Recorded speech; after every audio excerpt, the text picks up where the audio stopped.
धन व ज्ञान के कारक बृहस्पति का रोहिणी नक्षत्र में गोचर करना आप सभी मिथुन राशि वालों के लिए कैसा रहने वाला है। नमस्कार दोस्तों, आप सभी का स्वागत है हमारे YouTube चैनल में। दोस्तों, आज के इस वीडियो में हम बात करेंगे देवगुरु बृहस्पति के रोहिणी नक्षत्र में गोचर प्रभाव के बारे में। जी हाँ, बीते 13 जून 2024 को ज्ञान और धन के ग्रह गुरु सौंदर्य और समृद्धि के नक्षत्र रोहिणी नक्षत्र में प्रवेश कर चुके हैं और आने वाले 20 अगस्त तक इसी रोहिणी नक्षत्र में रहते हुए आपको प्रभावित करेंगे। उसके पश्चात 28 नवंबर 2024 से अगले साल के शुरुआत तक वक्री स्थिति से गोचर करते हुए आपको प्रभावित करेंगे। तो ऐसे में जानेंगे कि देवगुरु बृहस्पति का यह नक्षत्र परिवर्तन आपके जीवन में क्या कुछ बड़ा परिवर्तन करने वाला है।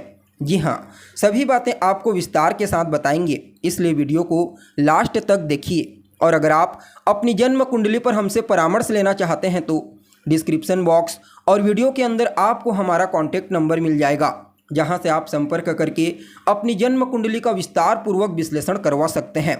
जी हाँ, अब देखा जाए तो ज्योतिष शास्त्र में देवगुरु बृहस्पति को कई चीज़ों का कारक ग्रह कहा गया है, लेकिन यह विशेष रूप से वृद्धि के कारक ग्रह माने जाते हैं। अर्थात बृहस्पति जिस राशि में होते हैं, जिस नक्षत्र में होते हैं, उस नक्षत्र के गुणों में वृद्धि करने का कार्य करते हैं। और यह जो रोहिणी नक्षत्र है ना दोस्तों, यह सुख, समृद्धि और सौंदर्य का नक्षत्र है। फलतः बृहस्पति का इस नक्षत्र में गोचर करना इन सभी क्षेत्रों में वृद्धि कराने वाला साबित होगा।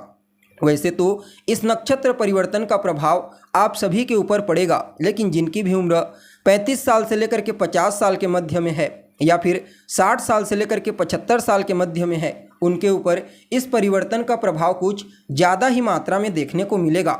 जी हाँ, अब देखा जाए तो आप लोगों के लिए यानी कि मिथुन राशि वालों के लिए देवगुरु बृहस्पति का यह नक्षत्र परिवर्तन गोचर कुंडली में आपकी राशि से 12वें भाव में हुआ है, अर्थात व्यय भाव में। अब देवगुरु बृहस्पति एक शुभ ग्रह होते हैं, अतः इस नक्षत्र परिवर्तन प्रभाव के परिणाम स्वरूप धार्मिक क्रियाकलाप, पूजा पाठ, धार्मिक अनुष्ठान के क्षेत्र में आपकी रुचि बढ़ेगी।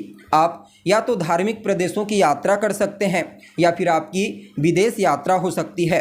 साथ ही साथ भौतिक सुख सुविधाओं के क्षेत्रों में आपके खर्चे बढ़ने वाले हैं। जी हाँ, यहाँ पर देवगुरु बृहस्पति आपके जीवन काल में चाहे फिर वह घर हो, भूमि हो, भवन, मकान, वाहन, किसी भी प्रकार से सुखों में खर्च करवाते हुए नजर आएंगे। हालांकि यहाँ पर आपको विदेशी कंपनियों के साथ जुड़कर कार्य करने से विशेष धन की प्राप्ति भी होगी। देखा जाए तो देवगुरु बृहस्पति एक ऐसे ग्रह हैं जो समस्याओं से मुक्ति दिलाने का कार्य करते हैं और 12वां भाव मुक्ति का ही होता है। तो यहाँ पर आपके जीवन काल में काफ़ी हद तक संघर्ष की स्थिति को कम कर देंगे, परेशानियों को कम कर देंगे और बड़ी सहजता से आपके एफर्ट के अनुसार आपको परिणाम प्रदान करने का प्रयास करेंगे। जी हाँ, अब देखिए, देवगुरु बृहस्पति के पास 3 विशेष दृष्टियाँ होती है। जहाँ पर होते हैं वहाँ से पंचम, जहाँ पर होते हैं वहाँ से सप्तम और नवम भाव को अपनी दृष्टि में रखते हैं। अब आपके लिए 12वें भाव में है तो इनकी पंचम दृष्टि चतुर्थ भाव पर पड़ेगी, जो इनकी उच्च स्थिति होती है, यानी कि उच्च भाव होता है। और सप्तम दृष्टि षष्ठ भाव पर पड़ेगी, अर्थात रोग, रिपु और ऋण भाव पर। नवम दृष्टि अष्टम भाव पर पड़ेगी। तो यहाँ पर समझने का प्रयास कीजिए, ये जो तीनों स्थान होते हैं त्रिक स्थान कहे जाते हैं, इन्हें मोक्ष त्रिकोण कहा जाता है। इसलिए इस समयावधि में आपका मन धार्मिकता की ओर थोड़ा ज़्यादा ही लगने वाला है। हालांकि देखा जाए तो कंपटीशन से आपको लाभ दिलाएंगे, शत्रुओं से आपको बचाएंगे, अर्थात आपके जो विरोधी हैं, आपके प्रतिद्वंदी, इस समयावधि में आपकी प्रतिभा, आपके टैलेंट को देखते हुए आपके सामने नतमस्तक होने पर मजबूर हो जाएंगे। कंपटीशन के क्षेत्र में तो कहना ही नहीं, चाहे आप एक विद्यार्थी हैं या फिर कार्य क्षेत्र में कोई कंपटीशन हो, सफलता आपको ही मिलेगी। अब देखा जाए तो इनकी नवम दृष्टि आपके अष्टम भाव पर पड़ेगी, तो यहाँ पर आध्यात्मिकता की तरफ आपका रुझान तो बढ़ाएंगे, लेकिन साथ ही साथ आकस्मिक रूप से धन प्रदायक साबित होंगे। खास करके अगर आप विदेश से जुड़ जाते हैं तो कहना ही नहीं। और यहाँ पर चतुर्थ भाव पर दृष्टि पड़ेगी तो आपकी सुख सुविधाओं को बढ़ाएंगे, माता के स्वास्थ्य में सुधार करेंगे, उनके साथ तालमेल को बेहतर बनाएंगे, सामाजिक लेवल पर आपकी छवि को बेहतर बनाने का कार्य करेंगे। आपके मान सम्मान, पद प्रतिष्ठा, आपकी प्रसिद्धि में विशेष रूप से वृद्धि करते हुए नजर आएंगे।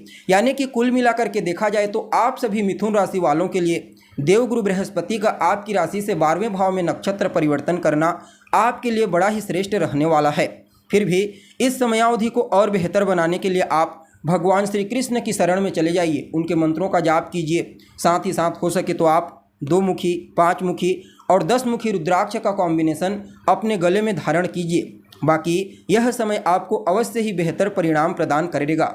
जी हाँ, तो दोस्तों कैसी लगी आपको जानकारी? उम्मीद करते हैं जानकारी आपको अच्छी लगी होगी। जानकारी पसंद आए तो इसे अपने दोस्तों के साथ, अपने रिश्तेदारों के साथ शेयर जरूर करें। अभी के लिए बस इतना ही। पुनः मुलाकात होगी एक नए और ताज़ा एपिसोड में। तब तक के लिए नमस्कार।